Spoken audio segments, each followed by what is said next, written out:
ಹಿಡಿದು ಬರ್ಬೇಕ. ಅದೇ ದಾರಿ ಹಿಡಿದು ಬರುವಾಗ ದಾರಿಯಲ್ಲಿ ಮಗು ಸಿಗುತ್ತಂತ ಹೇಳಿದ್ರು. ಹೇಳಿ ಕಳಿಸಿದ್ದ. ದಾರಿ ಹೆಂಗಿರ್ತದ? ಒಂದ್ ಸ್ವಲ್ಪ ಅಂಕು ಡೊಂಕಿ ಮೇಲೆ ಏರು ಇಳುವು ಅಂಕು ಡೊಂಕು ಇರ್ತ. ಹೌದ್ರಿ. ಹಾಗೆ ರೇಣುಕರಾಜ ಅದೇ ದಾರಿ ಹಿಡಿದು ಬರುವ ಬೇಡದಲ್ಲಿ ಹೌದು ಏರು ಇಳುವು ಅಂಕು ಡೊಂಕು ನೋಡಿ ದಾರಿಯಲ್ಲಿ ಸಿಗತ್ತಂದಾಗ ಯಾರಾದ್ರೂ ಒಂದು ಪೂಜಾರಾತು ಯಾರೋ ಒಂದು ಏನಾರ ಹೇಳಿನಪ್ಪ ಅಂದ್ರ ಅವ್ರ ಮನಸ್ಸಿಗೆ ಬಹಳ ಮನಸ್ಸಿನಾಗ ಇರ್ತಕ್ಕಿಲ್ಲ. ಹೌದು ಅದ ಕಡೆ ಕಡೆ ಇರ್ತ. ಹಾಗೆ ಆ ರೇಣುಕರಾಜನಿಗೆ ದಾರಿಯಲ್ಲಿ ಮಗು ಸಿಗುತ್ತ. ಹೌದು ದಾರಿ ಹಿಡ್ಕೊಂಡ ನೋಡ್ಕೊಂತ ಹೊಂಟ. ಹೋಗಲಾಗಿ ಪರಮೇಶ್ವರ ಏನ್ ಮಾಡ್ದ? ಏನ್ ಮಾಡ್ತಾನ್ರಿ? ದಾರಿಯಲ್ಲಿ ಮಗು ಸಿಗುತ್ತಂತ ಹೇಳಿ ಕಳಿಸಿ ನಾನು.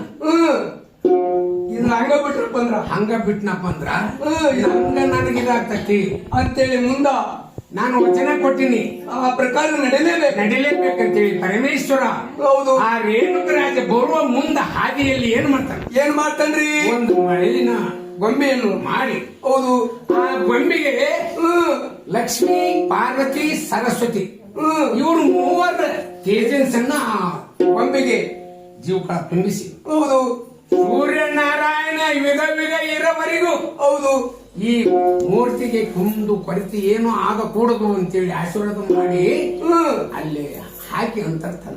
ಹೌದು ಅಲ್ಲಿಗೆ ಮಾಯವಾದನು.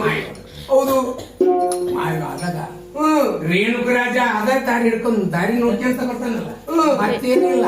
ಹೌದು ದಾರಿ ನೋಡ್ಕೊಂತ ಬರೋದಲ್ಲ. ಹೌದ್ರಿ. ಹಾಗೆ ರೇಣುಕರಾಜ ದಾರಿ ನೋಡ್ಕೊಂತ ಬರಲಾಗಿ ರೇಣಾಗಿರೆಂಬ ಆಶ್ರಮ ಹತ್ರ ಕಾಣಕತ್ತು. ಇವರು ಗುಡಿ ಗೋಪುರ ಅವೆಲ್ಲ ಏನ್ ಕಾಣ್ತಿರ್ತಾವ. ಕಾಣ್ಲಿಕ್ಕತ್ತಾಗ ಅವಾಗ ರೇಣುಕರಾಜನ ಮನಸ್ಸಿಗೆ ಬಹಳ ಇದ. ಪರಮೇಶ್ವರ ನನಗೆ ಸುಳ್ಳು ಹೇಳಿ ಕಳಿಸಿಬಿಟ್ಟ. ಶಿಶು ಸಿಗುತ್ತಂತ ಹೇಳಿ ಕಳಿಸಿದ. ಇನ್ನೂ ಶಿಶು ದಾರಿಯಲ್ಲಿ ಸಿಗವಲ್ದು ಅಂತೇಳಿ ಚಿಂತೆ ಮಾಡುತ್ತಾ ಬರುವಾಗ ಆಶ್ರಮ ಹತ್ರ ಬಂತು. ಇನ್ನೂ ಶಿಶು ಸಿಗವಲ್ದು. ಪರಮೇಶ್ವರ ಹಾಗ ಹೀಗೆ ಮನುಷ್ಯನಾಗ ಬೇಕು ಅಂತ ದೌಡು. ಹೌದ್ರಿ. ದೌಡು ಸಿಗ್ಲಿಕ್ಕೆ ಏನ್ ಮಾಡ್ತೀವಿ ನಾವು?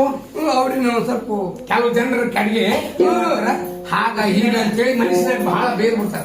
ಹೌದ್ರಿ. ಬೈತಾರಿಲ್ಲ. ಲೇಟ್ ಆಗ್ತಪ್ಪ ಅಂದ್ರ ಬೈತಾರಿಲ್ಲ. ಹಾಗೆ ದೌಡು ವರ ಕೊಡ್ಲಿದ್ನಪ್ಪ ಅಂದ್ರ ಭಕ್ತಾದಿಗಳು ಏನ್ ಮಾಡ್ತಾರ? ಏನಾದ್ರು ಒಂದು ಅಂದು ಬಿಡ್ತಾರ. ಹೌದು ಆಗ ಹೀಗ ಅಂತ ಹಿಂಗಂತೆ. ಹಾಗೆ ಆ ರೇಣುಕರಾಜ ಮನುಷ್ಯನಾಗ ಪರಮೇಶ್ವರ ಸುಳ್ಳು ಹೇಳಿ ಕಳಿಸ್ತಾ ಹಾಗ ಹೀಗಂತೆ ಮನುಷ್ಯ ಬೇಕು ಅಂತ ಬರುತ್ತಿರುವಾಗ